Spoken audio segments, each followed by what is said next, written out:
बिस्मिल्लाहिर्रहमानिर्रहीम नहमदुहु व नुसल्ली अला रसूलिहिल करीम अम्मा बाद। आज हमारा 22वां सबक है। जंगे फ़तह मक्का से फ़ारिग़ होने के बाद जो ग़ज़वा हुआ है या जो जंग हुई है वह जंगे हुनैन है। जब फ़तह मक्का हो गया तो फ़तह मक्का से पहले बहुत सारे क़बाइल वो चाहते तो थे मुसलमान होना, लेकिन अपनी तादाद की क़िल्लत और कमज़ोरी की वजह से वो कुरैश से डरते थे और मुसलमान नहीं हो पा रहे थे। लेकिन जब मक्का फ़तह हो गया तो उन क़बाइल की जो झिझक थी या खौफ था वो ख़त्म हो गया और वो मुसलमान हो गए। तो जोक दर जोक, जैसे कुरान में आता है ना, इज़ा जाअ नस्रुल्लाहि वल फ़त्ह व रअयतन नास यदखुलून फ़ी दीनिल्लाहि अफ़वाजा, फ़ौज दर फ़ौज वो क़बाइल इस्लाम के अंदर दाखिल हुए। तो गोया कि फ़तह मक्का का एक मुस्बत असर क़बाइल पर ये पड़ा, लेकिन जहाँ मुस्बत असर पड़ा वहीं बाज़ क़बाइल पर मनफ़ी असर भी पड़ गया। और वो क्या था, हुनैन जो मक्का और ताइफ़ के दरमियान एक जगह थी, वहाँ कबीले हवाज़न और कबीले सक़ीफ़ आबाद था। और कबीले सक़ीफ़ ताइफ़ में भी था और हुनैन में भी था। तो इन क़बाइल के ऊपर ये असर पड़ा कि अब मक्का फ़तह हो गया है, अब हमारी बारी। नबी पाक सल्लल्लाहु अलैहि वसल्लम यकीनन हमारी तरफ पेश कदमी करेंगे। और ये बड़ा जंगजू और माहिर तीर अंदाज कबीला था। तो इन्होंने कहा कि हम मुकाबला करेंगे, और इन दोनों क़बाइल ने आपस में एका कर लिया और दीगर क़बाइल को अपने साथ इकट्ठा करना शुरू कर दिया। जब नबी पाक सल्लल्लाहु अलैहि वसल्लम को इस वाक़े की इत्तिला मिली तो आप अलैहिस्सलाम ने एक सहाबी को तफ्तीश के लिए भेजा, और उन्होंने वापस आकर यही इत्तिला दी कि वो क़बाइल जंग की तैयारी में मसरूफ़ हैं। तो नबी पाक सल्लल्लाहु अलैहि वसल्लम ने जो ये हज़रात थे, तकरीबन 12,000 के करीब थे, इन हज़रात को मक्का मुकर्रमा से अपने साथ लिया और ताइफ़ की तरफ पेश कदमी फरमाई। और अहले ताइफ़ हुनैन की तरफ पेश कदमी फरमाई। और इन लोगों का सरदार था मालिक बिन औफ, ये इनका सरदार था। और इन लोगों ने तैयारी कुछ इस अंदाज़ की थी कि अपने साथ अपने औरतों को, बच्चों को, भेड़ बकरियों को और तमाम अमवाल को साथ लेकर आए थे, ताकि नौजवानों को या मुजाहिदीन या जंगजुओं को पीछे जाने की तलब ना हो और उनके जहनों में ख्याल ना आए, सब कुछ उनका यहाँ मौजूद हो, वो जम कर लड़ें और डट के लड़ें। और उनको ये नज़र आ रहा हो कि अगर हम कामयाब होंगे, फ़ातिह बनेंगे, तो ये सब कुछ हमारा होगा, वरना सब कुछ से हम महरूम हो जाएंगे। तो ये एक अजीब तरह की उनकी तैयारी थी। तो नबी पाक सल्लल्लाहु अलैहि वसल्लम ने पेशन गोई फरमाई कि इंशाअल्लाह अनकरीब ये सारा सामान माल गनीमत बनेगा। और तकरीबन 12,000 का लश्कर लेकर आप अलैहिस्सलाम वहाँ तशरीफ़ ले गए। तो चंद जो नए मुसलमान थे, ख़ास तौर पर इसी फ़तह मक्का के बाद जो मुसलमान हुए थे, तो उन लोगों के दिलों के अंदर ये ख़्याल आ गया कि चूँकि आज तो मुसलमान बड़ी कसरत में हैं, इतना बड़ा लश्कर तो कभी भी नहीं हुआ था इनसे पहली जंगों में, और इसके बावजूद मुसलमान फ़ातिह रहे, और इतना बड़ा लश्कर, तो इससे तो मुकाबला कोई नहीं किया जा सकता। आज तो यकीनन मुसलमान फ़ातिह बनेंगे और हमें आज फ़तह से कोई नहीं रोक सकता। इस किस्म के जज्बात बाज़ नौ मुस्लिमों के दिलों के अंदर पैदा हो गए। जब जंग शुरू हुई और अहले हुनैन ने तीर अंदाज़ी शुरू की और फिर तलवारों के साथ जब हमला किया तो हज़रात सहाबे किराम के पाँव उखड़ गए और एक भगदड़ सी मिच गई और चंद जानिसारान के अलावा नबी पाक सल्लल्लाहु अलैहि वसल्लम के पास कोई न बचा और आप अलैहिस्सलाम एक इस्तिकामत के पहाड़ बनकर अपनी जगह सिर्फ यही नहीं कि डटे हुए थे बल्कि आगे पेशकदमी फरमा रहे थे और ये बात इरशाद फरमा रहे थे, अनन नबी ला कज़िब अना इब्नु अब्दुल मुत्तलिब। ये आप अलैहिस्सलाम फरमाते जा रहे हैं और आगे से आगे बढ़ते चले जा रहे हैं। और फिर आप अलैहिस्सलाम ने फरमाया, या लल अंसार या लल मुहाजिरीन, कहाँ है वो अंसार, कहाँ है वो मुहाजिरीन, कहाँ है वो बैत रिज़वान करने वाले। हज़रत अब्बास रज़ियल्लाहु अन्हु आप अलैहिस्सलाम के साथ थे, उन्होंने बुलंद आवाज़ से जब पुकारा या लल अंसार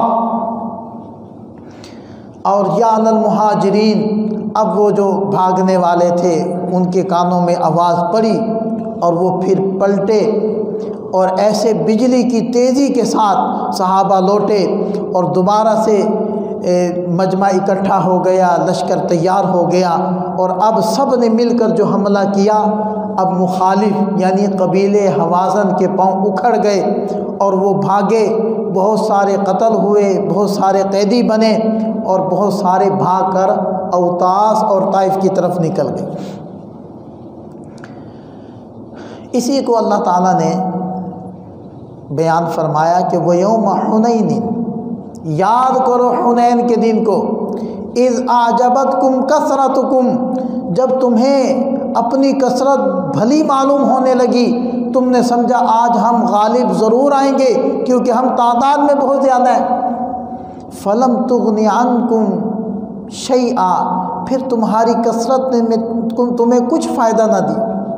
वज़ाक़त अलैकुमुल अर्ज़ु मा रहबत, और ज़मीन कुशादगी के बावजूद तुम्हें तंग नज़र आने लगी। सुम्मा वल्लैतुम मुदबिरीन, फिर तुम पीठ फेर कर भागे। सुम्मा अंज़लल्लाहु सकीनतहु अला रसूलिही व अलल मुअमिनीन, और फिर अल्लाह ने अपने रसूल और ईमान वालों पर ऐसा इत्मीनान नाजिल किया। व अंज़ला जुनूदन लम तरोहा, और फिर ऐसी फ़ौजें उतारी जिनको तुम देख नहीं रहे थे।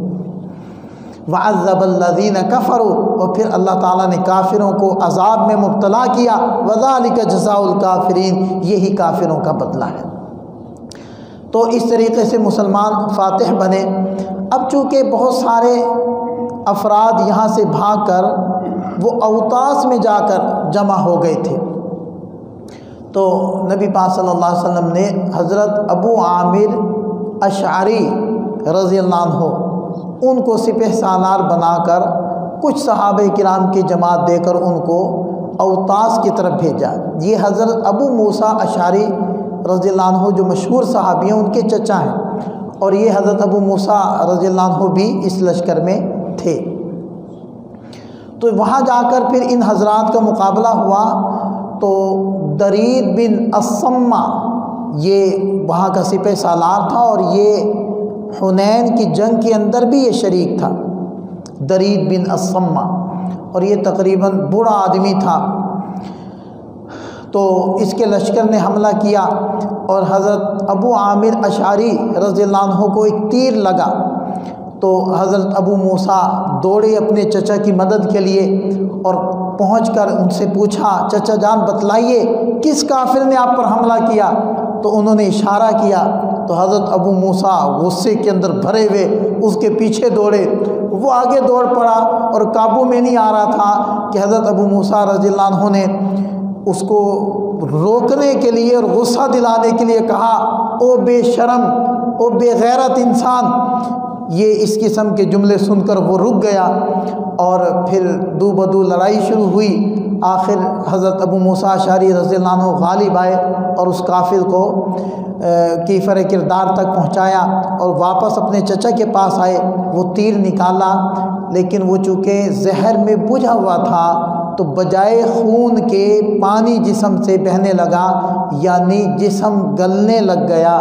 तो हज़रत अबू आमिर रज़ियल्लाहु अन्हु ने कहा, ए भतीजे, मैं तुझे अपना नाइब बनाता हूँ, सिपह सालार बनाता हूँ।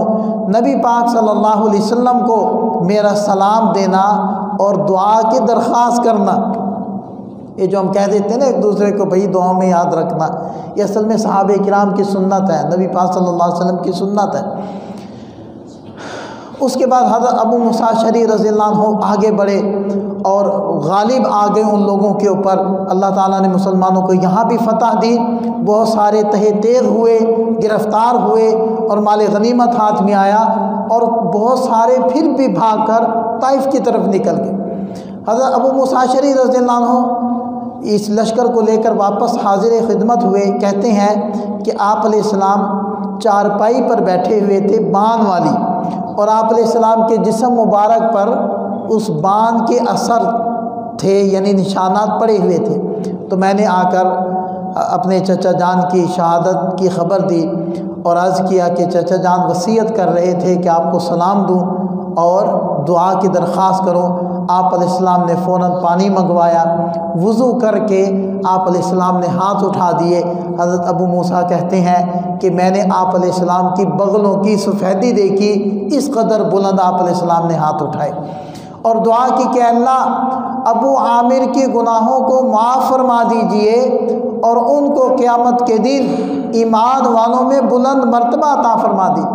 जब हज़रत अबू मूसा अशअरी रज़ियल्लाहु अन्हु ने देखा कि दरियाए रहमत जोश में है, तो उन्होंने कहा कि या रसूलल्लाह मेरे लिए भी दुआ फरमा दीजिए। तो आप अलैहिस्सलाम ने फरमाया, ए अल्लाह अब्दुल्ला बिन क़ैस के गुनाहों को माफ़ फरमा और क़यामत के दिन इनको अच्छी और उम्दा जगह के अंदर ठिकाना अता फरमा। और अब्दुल्ला बिन क़ैस हज़रत अबू मूसा रज़ियल्लाहु अन्हु का नाम है। इसके बाद चूँकि बहुत सारे ये लड़ने वाले, हुनैन वाले और औतास वाले, वो भागकर चले गए थे ताइफ में। तो आप अलैहिस्सलाम ने जितना भी माल गनीमत था उसको जायराना मकाम पर जमा फरमा कर और सहाबे किराम को लेकर आप अलैहिस्सलाम ने ताइफ का रुख किया। ताइफ इंतहाई मजबूत और किला बंद शहर था और बाहर फसील और वाल थी, बड़ी दीवार थी जो हिफाजती दीवार कहलाती है, जिसको शहर पनाह कहते। तो वो लोग किला बंद हो गए और तकरीबन 1 साल का राशन लेकर अंदर छुप गए। आप अलैहिस्सलाम ने वहाँ का मुहासरा कर लिया। हज़रत तुफ़ैल बिन अमर दोसी रज़ियल्लाहु अन्हु, उनको कुछ सहाबे किराम का लश्कर देकर आप अलैहिस्सलाम ने भेजा। ज़ुल्कफ़ैन ये एक इबादत खाना था बुतों का, तो उसकी तरफ भेजा कि उसको मिस्मार करो और वहाँ के बुतों को आग लगा दो। तो कुछ लकड़ी के बुत थे और मुख्तलिफ बुत थे। तो हज़रत तुफ़ैल बिन अमर दोसी रज़ियल्लाहु अन्हु ने वहाँ तशरीफ़ ले जाकर उसको नेस्तो नाबूद किया, आग लगाई और वहाँ से एक मिंजनीक उनको मिली और वो मिंजनीक अपने साथ लेकर आए। तो ये पहली मिंजनीक थी जो मुसलमानों ने इस्तेमाल की है मुहासरे ताइफ में और ताइफ के किले को तोड़ने के लिए। तो और इसी मौके पर आप अलैहिस्सलाम ने हज़रत अली करमल्लाहु वजहहू को कुछ अहबाब देकर भेजा कि ताइफ के इर्द गिर्द जहाँ जहाँ इबादत खाने बने हुए हैं, बुत खाने बने हुए हैं, उनको जला दें और उनको मिस्मार कर दें। हज़रत अली रज़ियल्लाहु अन्हु इस महाज के ऊपर तशरीफ़ ले गए और उन तमाम बुत खानों को ख़त्म किया और मिस्मार करके वापस हाजिर खिदमत हुए। मुहासरे के दौरान पूरी कोशिश की गई कि पत्थरों के ज़रिए से, मिंजनी के ज़रिए से किले का दरवाज़ा टूटे, लेकिन जैसे ही मुसलमान करीब जाते तो वो ऊपर से बहुत ज़्यादा तीर अंदाज़ी करते और लोहे की गर्म सलाखें फेंकते। और इसके अंदर तकरीबन 12 सहाबे किराम शहीद हुए हैं, जिनमें हज़रत अब्दुल्ला बिन अबी बकर, हज़रत अबू बकर रज़ियल्लाहु अन्हु के बेटे हज़रत अब्दुल्ला भी थे, जिनको तीर लगा। वो कुछ वक़्त के लिए तो वो ज़ख़म ठीक हो गया, लेकिन बाद में वही ज़ख़म बह पड़ा और उसकी वजह से उनकी शहादत हुई। तो जब ये फ़तह नहीं हो रहा था, तकरीबन 18 दिन मुहासरा रहा। फिर आप अलैहिस्सलाम ने हज़रत सहाबा किराम से मशवरा किया, तो बाज़ हज़रात ने ये राय दी, अल्लाह के रसूल, लोमड़ी अपने भट में दाखिल हो गई है, अब अगर कोशिश करेंगे तो काबू में आ जाएगी, और अगर छोड़ देंगे तो कोई परेशानी वाली बात नहीं है, अब ये कुछ नहीं बिगाड़ सकेगी। यानी कि अब वो छुप गए हैं अपने किलों में, राशन पूरे साल का ले गए हैं, उनको अब परवाह नहीं है हम जितना भी वक्त यहाँ मुहासरा कायम रखें। तो इसलिए आप अलैहिस्सलाम ने मसलहत इसमें समझी कि मुहासरा ख़त्म किया जाए और वापस लौटा जाए। तो इस मौके पर बाद ने अर्ज़ किया, अल्लाह के रसूल, इनके लिए बद्दुआ कर दीजिए।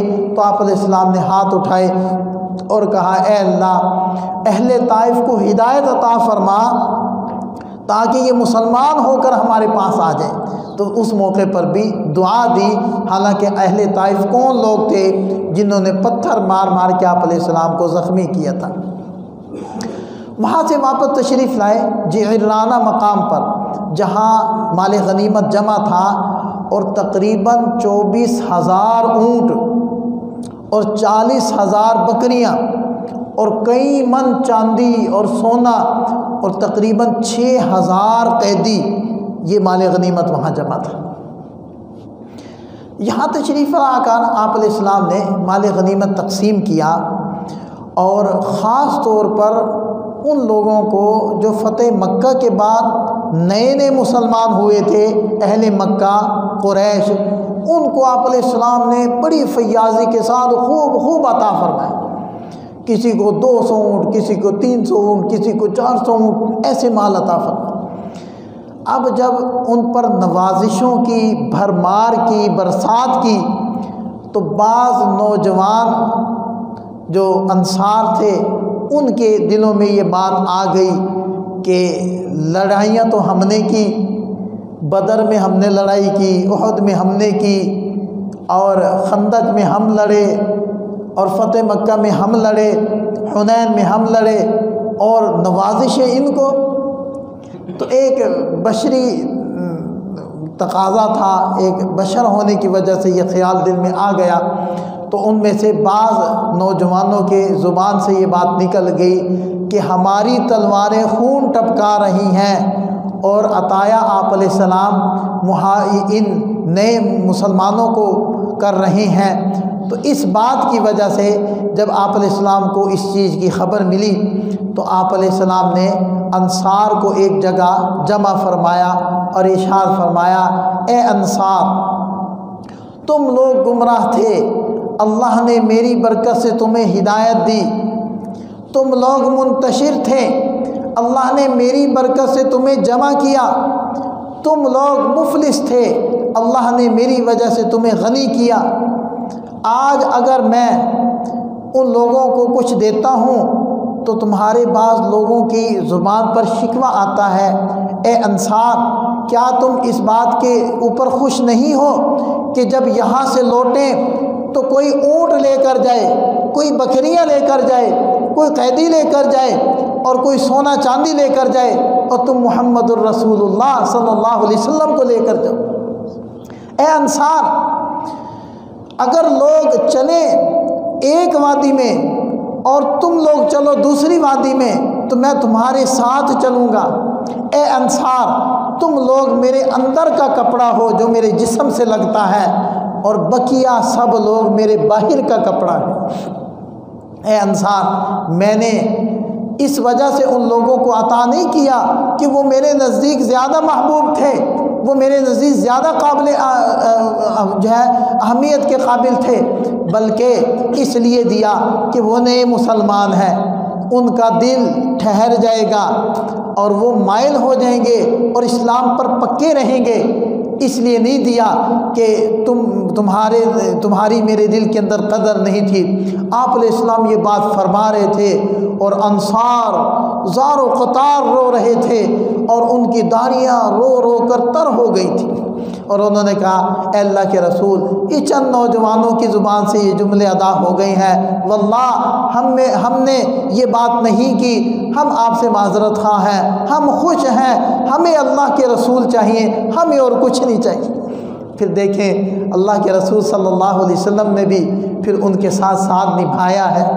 वहाँ से फिर आए नहीं हैं, अपनी कब्र मुबारक वहीं बनवाई है, वहीं रहे हैं। क़यामत तक आप अलैहिस्सलाम ने मदीना को अपने लिए पसंद फरमा लिया है और मदीना को अपनी ज़ात की वजह से इज़्ज़त बख्श दी है।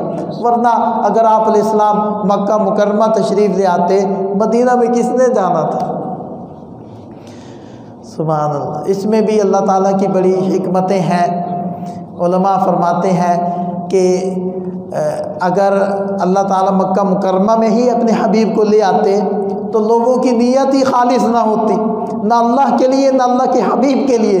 तो अल्लाह ताला ने अपने हबीब को मदीना तय्यबा में वो रखा कि जब लोग मक्का में आए तो मक्का में मेरी खालिस नियत करके आएँ, और जब मदीना में जाए तो मेरे प्यारे नबी की खालिस नियत करके जाए।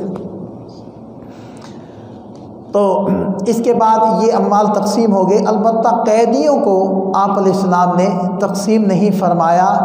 तकरीबन 10 दिन तक बुखारी शरीफ की रिवायत के मुताबिक आप अलैहिस्सलाम ने इंतज़ार फरमाया, क्योंकि इन कैदियों के अंदर औतास के कैदी भी थे। और औतास का वो कबीला था कि जिसके अंदर हज़रत हलीमा सादिया रज़ी अल्लाह अन्हा, जो आप अलैहिस्सलाम की दाया थी, जिन्होंने आप अलैहिस्सलाम को दूध पिलाया था, वो भी इसी इलाके से थी। और जब ये कैदी लाए गए थे औतास के, तो इन कैदियों में हज़रत शीमा भी थी, आप अलैहिस्सलाम की रिज़ाई बहन। तो उन्होंने सहाबे किराम से कहा कि मैं आपके नबी की बहन हूँ। तो सहाबा आप अलैहिस्सलाम के पास लाए कि या रसूल अल्लाह, ये औरत, ये खातून कह रही है कि मैं आपके नबी की बहन हूँ। आप अलैहिस्सलाम ने बुलाया। जब वो आई तो आप अलैहिस्सलाम उनको देखकर खड़े हो गए और फरमाने लगे, तुम तो शीमा हो। और अपनी मुबारक नबुव्वत वाली चादर बिछाई और अपनी बहन को उसके ऊपर बिठाया और उनको बहुत कुछ अता फरमाकर इरशाद फरमाया, शीमा, अगर तुम हमारे पास रहना चाहो तो हमारे साथ चलो, और अगर अपने कबीले में और इलाके में जाना चाहो तो हम तुम्हें वहाँ पहुँचा देते हैं। तो उन्होंने कहा कि मैं अपने कबीले में जाना चाहूँगी। तो आप अलैहिस्सलाम ने उस सारे अम्वाल के साथ बड़ी इज़्ज़त और तकरीम के साथ, पुरनम आँखों के साथ अपनी बहन को वापस उनके कबीले में पहुँचा दी। तो चूँकि इसमें उस कबीले के भी बहुत सारे कैदी थे, तो आप अलैहिस्सलाम ने इंतज़ार फरमाया कि शायद अहले ताइफ आएँ और अहले औतास आएँ और हमसे ये कैदी वापस मांग लें तो हम उनको दे दें। तो 10 दिन इंतज़ार के बावजूद जब वो लोग ना आए तो आप अलैहिस्सलाम ने उन कैदियों को तकसीम कर दिया। उसके बाद फिर उनका वफ़द आया कि जी आप बड़े करीम हैं, आप बड़े सखी हैं। कोई अरब का बादशाह भी होता तो जिस ख़ानदान में उन्होंने दूध पिया था वो भी उनको आज़ाद कर देता। यकीनन इन कैदियों में आपकी रज़ाई फूफियाँ भी होंगी, रज़ाई खालाएँ भी होंगी। तो इस पर नबी पाक सल्लल्लाहु अलैहि वसल्लम ने इरशाद फरमाया कि हम तो इसी इंतज़ार में थे कि कोई आएगा, हमसे मुतालबा करेगा। हमने इंतज़ार के बाद उनको तकसीम कर दिया है। अलबत्ता जो हमारे हिस्से में कैदी आए हैं हम उनको फ़ौरन आज़ाद करते हैं, लेकिन जो कैदी मैं तकसीम कर चुका हूँ सहाबे किराम में, मुजाहिदीन में, तो उनके बारे में मैं कुछ नहीं कह सकता। अलबत्ता फ़जर की नमाज के बाद आप लोग आ जाना और मस्जिद में ये ऐलान कर देना, हम भी तुम्हारी सिफारिश कर देंगे। तो फ़जर के बाद वो लोग खड़े हुए और उन्होंने कहा कि हम अपने कैदियों को आज़ाद करवाने के लिए आए हैं और हम अपने अम्वाल का भी मुतालबा करने के लिए आए हैं। तो आप अलैहिस्सलाम ने फरमाया, भाई या कैदी मिलेंगे या माल मिलेगा, अब मुजाहिदीन को कुछ तो देना है। तो उन्होंने कहा जी हमारे कैदी हमें दे दें। तो आप अलैहिस्सलाम ने फिर सिफारिश की कि ये तुम्हारे भाई हैं, ताइब होकर आए हैं, अपने कैदियों का मुतालबा कर रही हैं, जो तुम में से खुशी खुशी देना चाहे वो दे दे और जो खुशी खुशी ना देना चाहे वो बता दे, फिर कहीं से कुछ माल आएगा तो हम उसको बदल अता कर देंगे। तो साहबा ने अर्ज़ किया कि या रसूल अल्लाह, हम खुशी और रज़ा के साथ सारे कैदियों को आज़ाद करने के लिए तैयार हैं। तारीख़ गवाह है कि उस एक दिन के अंदर आप सल्लल्लाहु अलैहि वसल्लम के एक फरमान की वजह से 6000 कैदियों को आज़ाद कर दिया गया। इसके बाद आप अलैहिस्सलाम ने ये इस ख्वाहिश का इजहार फरमाया कि अगर मालिक बिन औफ जो जंग हुनैन के, जिसको ग़ज़वे हवाज़न भी कहते हैं, 2 नाम है उसके जो सिपह सालार थे मालिक बिन औफ, उसके बारे में आप अलैहिस्सलाम ने इरशाद फरमाया अगर मालिक बिन औफ आ जाते तो हम उनका सारा माल भी उनको वापस कर देते और मज़ीद 100 ऊँट भी उनको अता करते। तो जब उनको पता चला तो वो भी ताइफ से हाजिर खिदमत हो गए और मुसलमान हो गए और आप अलैहिस्सलाम ने उनके अम्वाल भी उनको अता फरमा दी। इस तरीके से ताइफ का वफ़द भी आ गया और वो लोग भी मुसलमान हो गए। फिर यहाँ से नबी पाक सल्लल्लाहु अलैहि वसल्लम ने जिराना से ही उम्रे का इहराम बांधा और मक्का मुकर्रमा तशरीफ़ ले गए और वहाँ तवाफ़ किया और उसके बाद आप अलैहिस्सलाम वापस मदीना तय्यबा तशरीफ़ ले आए।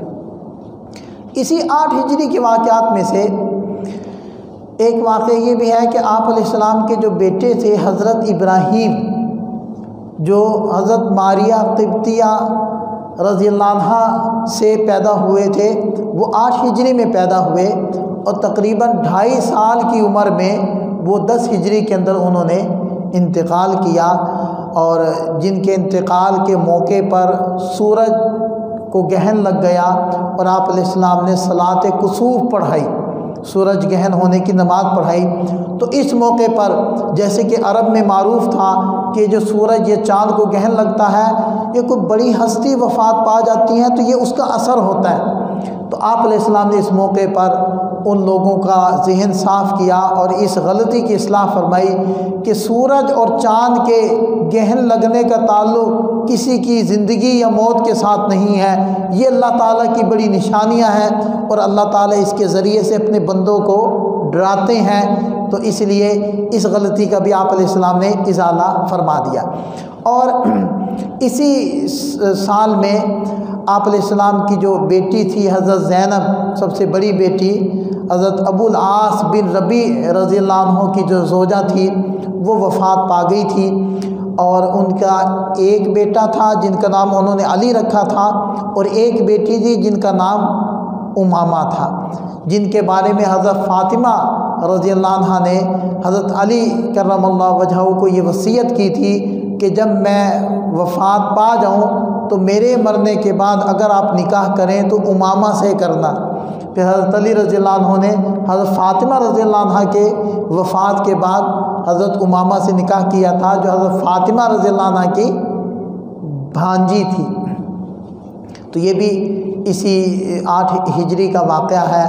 तो बहरहाल अल्लाह ताला हमें नबी पाक सल्लल्लाहु अलैहि वसल्लम की सीरत मुबारका से गहरा शग़फ़ और ताल्लुक़ नसीब फ़रमाए और आप अलैहिस्सलाम की ज़िंदगी से निकलने वाले जो असबाब हैं उनको अपनाने की तौफ़ीक़ अता फ़रमाए। वाखिर दावाना अल्हम्दुलिल्लाहि रब्बिल आलमीन।